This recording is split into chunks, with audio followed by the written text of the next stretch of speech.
अस्सलाम वालेकुम वरहमतुल्लाहि वबरकातुहू। दोस्तों, आज का ये वाला वीडियो बहुत ही ज़्यादा दिलचस्प है और बहुत ज़्यादा इंटरेस्टिंग होने वाला है। इस वीडियो को आप लोग पूरा आखिर तक ज़रूर देखें, बीच में इसको स्किप मत करें। और एक छोटी सी आपसे गुजारिश ये है, अगर आप चैनल पर नए हैं तो इसको अभी सब्सक्राइब कर लें ताकि आने वाली हर एक वीडियो का नोटिफिकेशन आपको मिलता रहे। चलिए वीडियो शुरू करते हैं डॉक्टर जाकिर नायक के साथ में। बिस्मिल्लाहिर्रहमानिर्रहीम। अस्सलामु अलैकुम नाजरीन, दीन दुनिया चैनल में आपको खुश आमदीद कहते हैं। नाजरीन, एक हिंदू खातून ने डॉक्टर जाकिर नायक के सामने आकर शिकवे किए और कहा कि इस्लाम का पैगाम हम तक इतनी देर से क्यों पहुंच रहा है। अगर वाकई ये सच्चा दीन है तो फिर हमें इससे मुताल्लिक क्यों इतने हजारों सालों बाद पता चल सका। अब इतने साल लोग इस्लाम से दूर रहे तो जो लोग हिदायत नहीं पा सके वो क्यों जहन्नुम में जाएं। डॉक्टर जाकिर नायक ने उस खातून के सवालों का न सिर्फ तसल्ली बख्श जवाब दिया बल्कि उसको तमाम दलाइल देने के बाद इस्लाम कबूल करने की दावत भी दी। मगर शुरू में शिकवे करती इस खातून ने सब कुछ सुनकर इस्लाम को कबूल किया या फिर इससे महरूम ही रही। ये जानने के लिए आप इस वीडियो को आखिर तक जरूर देखिएगा। मगर नाज़रीन, पहले आप इस खातून का सवाल सुन लीजिए, फिर आपको डॉक्टर जाकिर नायक के जवाब अंग्रेजी जबान से आसान उर्दू और हिंदी में तर्जुमा करके सुनाते हैं, ताकि हमारे सब सुनने वाले, चाहे वो उर्दू और हिंदी से थोड़ी सी भी वाकफियत रखते हों, उनको सारा मुद्दा आसानी से समझ आ जाए। इस खातून ने माइक पर आकर कहा कि मेरा नाम निमता है और मैं किंडरगार्टन की टीचर हूँ। सबसे पहले मैं आपको अमन, रवादारी और भाईचारे का पैगाम फैलाने पर मुबारकबाद देती हूँ। मैं आपसे पूछना चाहती हूँ कि अगर कुरान वाकई खुदा का कलाम है, अगर इस्लाम वाकई सच्चा मजहब है, तो क्यों लोग इसका इदराक करने में इतनी देर लगा रहे हैं। Kindergarten teacher by profession. First of all, let me congratulate you for all your commendable work in spreading the message of peace, love and brotherhood. I want to ask you, Brother Nayak, if Quran is the God's word, if Islam is truly the way of life, then why are people taking so long in realizing and accepting it? Doctor Zakir Naik ने इस सवाल के जवाब में कहा कि बहन, सिरात मुस्तकीम पर चलना हमेशा आसान नहीं होता। लोगों की सोच मुख्तलिफ होती है, हर शख्स एक अलग तरीके से सोचता है। मिसाल के तौर पर जो इस्लाम की पैरवी नहीं कर रहा वो सोचेगा कि मैं अभी तो शराब पीता हूँ तो इस्लाम कबूल करने के बाद मुझे शराब पीना छोड़ना होगा, मैं डेटिंग नहीं कर सकूंगा, लड़कियों के साथ मुलाकात की इजाजत नहीं होगी, ये चीजें इसको रोकती हैं। तो वो सोचेगा कि ठीक है, इस्लाम अच्छा है मगर मैं अपने कंफर्ट जोन से बाहर नहीं निकल सकता, मैं शराब पीना छोड़ सकता हूँ, न ही मैं लड़कियों के साथ मुलाकात करना तर्क कर सकता हूँ, मैं सूअर का गोश्त खाना कैसे छोड़ूंगा। तो बहुत सी उलझने इंसान के जहन में आती हैं। हो सकता है कि कोई शख्स शराब न पीता हो, सूअर का गोश्त न खाता हो, डेटिंग पर न जाता हूँ, मगर वो सोचे कि अब मैं इस्लाम कबूल करूंगा, इसका मतलब है कि मैं 40 साल से गलत मजहब की पैरवी कर रहा था। क्या मैं इतना बेवकूफ था? बेवकूफ कहलाने से बेहतर है मैं इस्लाम कबूल न करूं। कुछ सोचेंगे कि अगर मैंने इस्लाम कबूल कर लिया तो मेरे दोस्त क्या कहेंगे, मेरी माँ क्या सोचेगी, मेरा बाप कितना नाराज होगा। तो ये तमाम रुकावटें इस रास्ते में हायल है। कोई इन रुकावटों को अबूर कर ले तो ही वो सच्चाई को पा सकता है। So when you learn, there may be certain hitches that may come. Maybe a person may not be alcoholic, maybe he may not be having pork, but he may think, okay, now I accept Islam. That means for 40 years I was a fool. Oh, I better not accept Islam. Some may think, if I Islam, what will my friends say? What will my mother say? What will my father say? So all these obstacles, sister, only if you can overcome these obstacles, can you accept the truth. Doctor Zakir Naik ने नमिता को बताया कि हमें ये जानने की जरूरत है कि पैगाम वाज़े है और सबके सामने खुला पड़ा है, मगर दुनियावी चीजें हैं जो इंसान को कमजोर करती हैं। इस्लाम कबूल करने के लिए जहनी तौर पर और नफ्सियाती तौर पर बहुत ज्यादा मजबूत होना पड़ता है। मजबूत इंसान सोचता है कि मुझे पता चल गया कि क्या सच है, मुझे इसको मानना ही है, चाहे मुझे अपने प्यारों को छोड़ना ही क्यों न पड़े। अल्लाह ताला और इसके आखिरी नबी सल्लल्लाहु अलैहि वसल्लम से ज्यादा प्यार मुझे कोई और नहीं हो सकता। और यकीन करें कि बहन, जो भी बातें मैंने की ये भी सिर्फ चंद लोग ही सोचते हैं। मैं बहुत से गैर मुस्लिमों से मिला हूँ जिन्होंने इस्लाम कबूल किया और उनके पुराने दोस्त भी उनसे मिलते हैं। उनके वालिदैन ने उनको नहीं छोड़ा। लोग मुझे बताते हैं कि जाकिर, गैर मुस्लिमों से इस्लाम की बात न करो, तुम अपनी दोस्तियाँ खो दोगे। मगर मेरे कई गैर मुस्लिम दोस्त भी हैं, वो मेरी इज्जत करते हैं, वो मेरा एहतराम करते हैं। मेरा काम सिर्फ सच्चाई बताना है। A person has to be so strong that fine, if this is the truth, I'm ready to accept the truth, even if I have to leave my other non-Muslim friends. And believe me, sister, this is only a perception.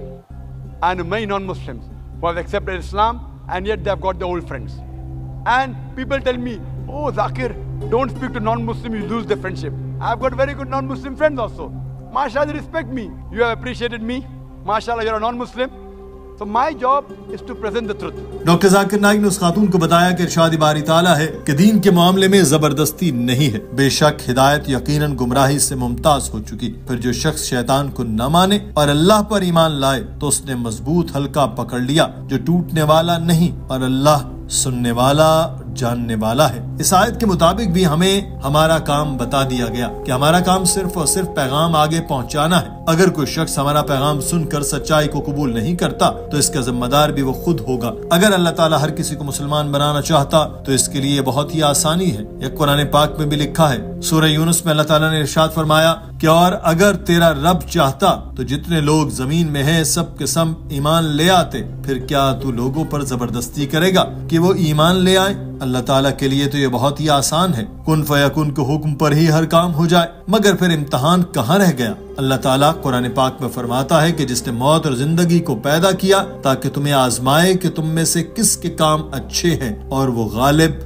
बख्शने वाला है। तो बहन, ये जिंदगी आखिरत के लिए इम्तिहान है। अगर आपको सच्चाई का अदराक हो जाए तो आप आखिरत की तलाश में लग जाएं, मगर अफसोस कि ऐसा नहीं होता। सच्चाई सामने होते हुए भी लोग अनजान बने रहते हैं। It's mentioned in the Quran in Surah Yunus, chapter number 10, verse number 99. If he wanted, he could have made all the human beings believers. Very easy. Kun fayakun, very easy. But where is the test? Allah says in the Quran, in Surah Mulk, chapter number 67, verse number 2, Alladhi khalaqal mauta wal hayata. It's Allah who has created death and life to test which of you is good in deeds. So this life, sister, is a test for the hereafter.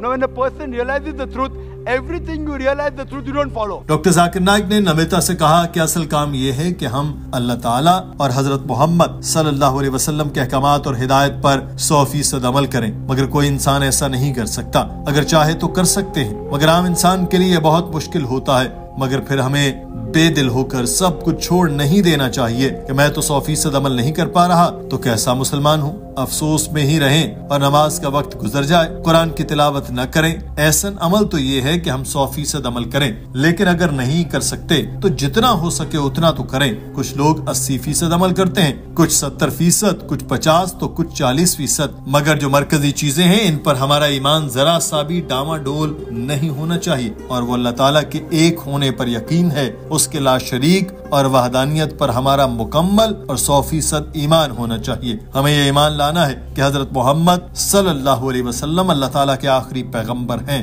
आखिरत पर ईमान लाना भी निहायत जरूरी है। ये 3 point हैं जो सबसे ज्यादा अहमियत के हामिल हैं। बाकी की भी अहमियत है, मगर हमें इन पर 100% ईमान लाना लाजिम है, वरना मुसलमान ही नहीं कहलाएंगे। डॉक्टर जाकिर नाइक ने यह सब कहकर नमिता से कहा कि आपने मुझसे जो सवाल किया, मैं अब आपसे भी वही सवाल करता हूँ। आपको इस सच्चाई को पाने में कितना वक्त क्यों लग रहा है? नमिता ने फौरी तौर पर जवाब दिया कि मैं आज आपको गवाह बनाकर कहती हूँ कि मैं इसी वक्त मुसलमान होने का ऐलान करती हूँ और कलमा पढ़ती हूँ। ये कहकर उस खातून ने फौरी से कलमा पढ़ना शुरू कर दिया। नमिता की शहादत देते ही पूरा हॉल नाजरीन तालियों और मुबारकबाद की सदाओं से गूंज उठा। डॉक्टर जाकिर नाइक ने उस बहन को दुआ दी कि मेरी दुआ है कि अल्लाह ताला आपकी रहनुमाई करे, आपको साबित कदम रहने की हिम्मत अता फरमाए। करीब खड़ी खवातीन ने नमिता को गले से लगाया और इसको हिजाब दिया ताकि वो इस्लामी शार के मुताबिक पर्दे का एहतमाम कर सके। नाजरीन, ये ईमान अफरोज मनाजिर आप भी देखिए, यकीनन आपका भी ईमान ताजा होगा। That's the same thing I'll tell you, sister.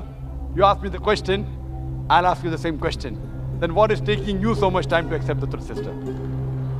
Dr. Zakir Naik, I would just like to tell you something, that here with your blessings, I accept Islam and repeat the kalma, La ilaha illallah Muhammadur Rasulullah.